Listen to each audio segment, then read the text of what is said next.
Build your dreams, live rich, and leave rich. Welcome to Live Rich and Leave Rich with me, Krish.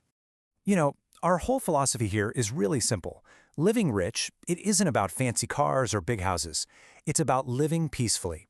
It's about getting to a place where you're free from money worries, where your money is finally working for you instead of the other way around. And today, we're going to take a huge step toward that peace by uncovering one of the most powerful strategies out there, dividend investing. Now, before we jump in, you know the drill. Quick disclaimer. Everything we talk about today is for your education only. I am not your financial advisor, so please, with your hard-earned money, always consult a SEBI-registered professional before you make any decisions, okay? Let's get to it. All right, let's talk about this. For as long as any of us can remember, we've been told a story, a really stressful story about the stock market. We've been taught that the only way to make money on Dalal Street is to play this incredibly difficult game, right? You buy a stock low, and then you just pray. You spend your nights worrying, you're checking the price on your phone every 5 minutes, hoping it goes up. And hey, if you get lucky and it does go up, you're faced with an impossible question. When do I sell? The second you sell, it's over. Your relationship with that company is finished. You get your one-time paycheck, and you're right back at the starting line, looking for the next gamble. This is the myth that makes most people feel that the market is just too stressful for them. But what if I told you that entire story is just wrong? Give me a few minutes, and I'm going to show you the ultimate secret of old wealth. You are going to learn how to build a machine that legally gets India's biggest, most powerful companies to deposit pure cash directly into your bank account year after year, and you will never, ever have to sell a single share to make it happen. No, this isn't some trick. It is a time-tested strategy that the wealthiest families in the world have used for generations to build and protect their fortunes. So, here's our game plan for today. We've just busted the trading myth. Next up, I'm going to share something called the Mango Orchard Secret. This one idea might just change how you think about investing forever. Then we're going to dive deep into the mechanics of the dividend machine. We'll simplify all the confusing jargon, and finally, we'll talk about the big choice that this all leads to. Now, to really get this secret, I want you to forget about the stock market for a second. Forget the charts, forget the numbers. Let's just talk about something simple. Let's talk about a mango orchard. Imagine you have a little piece of land. You can do one of two things. First, you could be a woodcutter. You plant a small tree and you wait. You wait 10 years, 15 years, as this little sapling grows into a huge, powerful tree. Then one day, you grab your axe, you chop the entire thing down, and you sell the wood. You get a big, one-time payment. But the tree, your asset, is gone forever. This is how that buy low, sell high investor thinks. They are woodcutters. But there's another way. You could be an orchard owner. You plant the exact same sapling, and you take care of it. You let it grow. But instead of seeing it as just wood, you wait for the magic. Every single summer, that tree starts dropping hundreds of sweet, delicious mangoes. You just walk out and collect them. Year after year for your entire life. The tree is completely unharmed. In fact, it's getting bigger, stronger, and is probably going to give you even more mangoes next year. The tree is your asset. The mangoes, that's your passive income. This is the entire secret of dividend investing. So the obvious question is, what are these mangoes in the stock market? Well, they're called dividends. And a dividend is nothing more than a company's profit that the people in charge decide to share with you, the owners of the company. It's pure cash sent to you as a thank you, as a reward for being a part owner of the business. You own the tree, the stock. The company hands you the fruit, the dividend. It's really that beautiful and that simple. Okay, so you understand the philosophy of being an orchard owner. It's a beautiful idea, right? But now let's get into the nitty-gritty. Let's look under the hood of this dividend machine and see how it actually works. How do we find the right trees? And how do we make sure they're giving us the best fruit? First things first, we need to understand where the money comes from.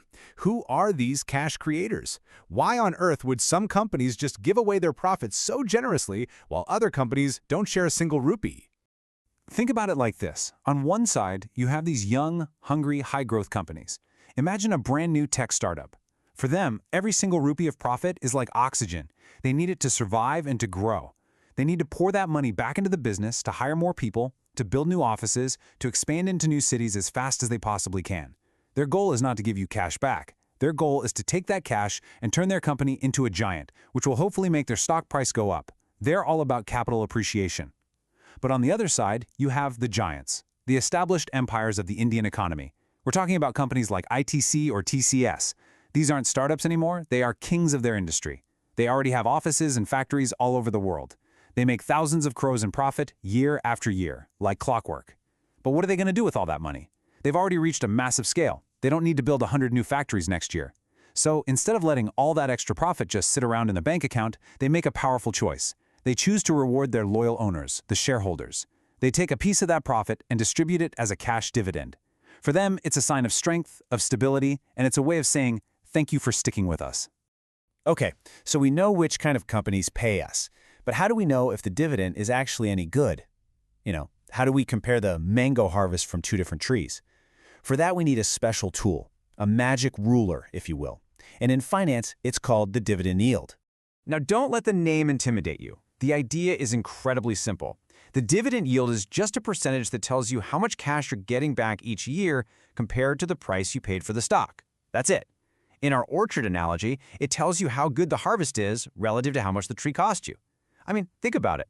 A huge expensive tree that only gives you 10 mangoes isn't as good as a smaller, cheaper tree that gives you 20 mangoes, right? The yield helps us figure that out instantly. And the math behind it? It's so easy, it's literally 10th grade stuff. Let's say you buy one share of a company for 100 rupees, and the company announces it's going to pay you 5 rupees per share in dividends this year. To get the yield, you just divide the dividend by the stock price. So 5 divided by 100 is 0.05. You multiply that by 100 to get a percentage, and there you have it, a 5% dividend yield.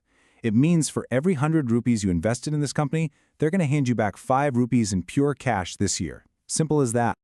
So why do we care so much about this percentage? Well, because it gives us a benchmark. It lets us compare completely different investments. We all know what a bank fixed deposit is, right? You put your money in, the bank promises to give you, say, 6.5% interest every year. The dividend yield is a very similar idea. It's the cash return you get from the stock, not counting any price changes. So it lets you ask a really smart question. Is the 5% yield from this stock worth the risk when I can get a guaranteed 6.5% from a safe FD? It forces you to think like a true investor. Now, I have to give you a very, very important warning here. A high dividend yield is not always a good thing. Sometimes it's what we call a value trap. Just remember the simple formula. Yield equals dividend divided by price. A yield can look high for two reasons. Either the dividend is really high, which is great, or the price is really, really low, which is often a very bad sign. If a company is in trouble and its stock price is crashing, the math will make the yield shoot up and look super attractive. But you might just be buying a dying tree because it dropped a few mangoes on its way to falling over. So always, always ask why the yield is high. Is it a healthy company or a failing one? All right, now we get to my favorite part. This is the part that takes this from a nice little income stream and turns it into a true life-changing wealth-building machine. This is the secret weapon of the rich. We're talking about the magic of reinvestment, a force so powerful I call it the avalanche. You know, one of the smartest people who ever lived, Albert Einstein, he wasn't talking about physics when he said this. He was talking about money. He said, compounding is the 8th wonder of the world. He who understands it earns it. He who doesn't pays it. And dividend reinvestment is the simplest, most powerful way to put this force of nature to work for you. So how does this avalanche start? Well, it starts as a tiny snowball. Let's walk through it. Say you own 100 shares of a stock. In year 1, they pay you 5,000 rupees in dividends. Now, you could go out and spend that money, but the smart orchard owner doesn't. They take that 5,000 rupees and they use it to buy more shares of the same company. So now in year 2, you don't own 100 shares, you own 150. And those 150 shares pay you 7,500 rupees in dividends. What do? You buy even more shares. Do you see what's happening? Your shares are giving you cash, which you use to buy more shares, which then give you even more cash. It's like your money starts having its own babies, who then grow up to have their own babies. In the beginning, it feels slow, but you keep this cycle going for 15, 20 years, and that tiny snowball turns into an unstoppable avalanche of wealth, generating an income stream so massive it can take care of you for life. Okay, we've talked about the magic, the orchards, the avalanches. It all sounds amazing. But now it's time for a dose of reality. Because every time you make money in India, you have a silent partner who always shows up to take their share. And that partner, of course, is the government. Understanding how dividends are taxed is absolutely critical. The rule today is actually very straightforward. It used to be different, but now it's simple. Any dividend income you receive gets added directly to your total income for the year. So let's say your salary is 8 lakh rupees and you get 50,000 rupees in dividends. Your total taxable income for that year is now 8.5 lakh rupees, and the government taxes you on that total amount based on your income tax slab. And this is how it breaks down. If your total income, with the dividends included, falls between 5 and 10 lakhs, you'll pay a 20% tax on that dividend money. If your total income is over 10 lakhs, you're paying a 30% tax. Now, this is a really important point. If you're in a lower tax bracket, dividend income is fantastic. It's very tax efficient. But if you're a higher earner in that 30% slab, you need to understand that almost a third of your hard-earned dividends are going straight to the government. For you, it might actually make more sense to invest in growth stocks instead. So you really have to know your tax slab to decide if this is the right strategy for you. Okay, we have covered a lot of ground, and we've used a few new words. So let's do a super quick recap. Let's nail down these 4 core ideas, with no confusing definitions, just simple, one-sentence explanations. Okay, first, dividend. That's just the company's profit they share with you in cash for being an owner. Next, dividend yield. That's the percentage you earn back each year compared to the stock's price, our magic ruler. Then, dividend reinvestment. That's using the dividend cash to automatically buy more shares and start that snowball rolling. And finally, compounding. That's the magical process where your money starts making its own money, creating the avalanche. So, after everything we've talked about today, from busting the myths of Dalal Street to the magic of a mango orchard, it all comes down to a single, fundamental choice. And it's not just a choice for you. It's a choice for the generations that will come after you. So here it is. The choice is yours. Are you going to keep playing the stressful game of the woodcutter, constantly hunting for the next tree, living with that anxiety of when to chop it down, only to have to start all over again?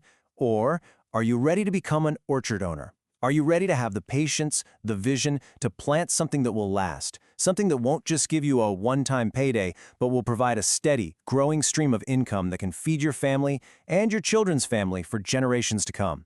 It's a choice between short-term gambling and long-term ownership.